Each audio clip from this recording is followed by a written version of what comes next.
An upper eyelid blepharoplasty or upper eyelid lift involves removing the extra skin of the upper eyelid to help the upper eyelids look more crisp and youthful.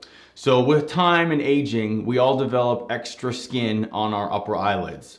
And an upper eyelid blepharoplasty removes that extra skin to make the upper eyelids look younger and more crisp and make you look more awake.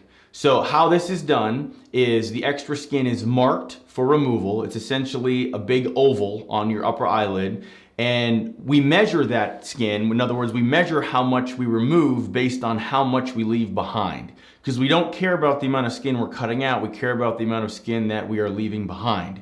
So what I'm going to do is mark the amount of skin that I want to leave behind on each side of the incision, and then all the extra skin in between those markings is the excess skin that needs to be removed. So that skin is then removed and the incision is closed with suture.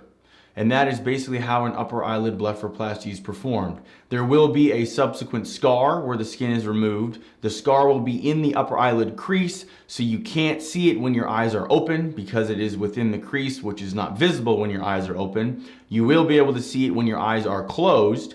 And fortunately, that scar is usually very, very thin and hard to see because the upper eyelid skin is so thin. The scar that forms when the upper eyelid skin heals is also very thin.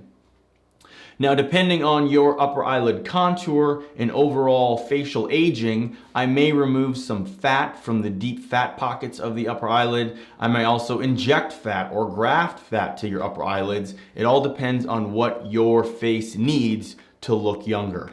To learn more, check out our website where you can upload your photos and concerns as a virtual consult. You can also check out our price estimator to get pricing information for all the various procedures we offer.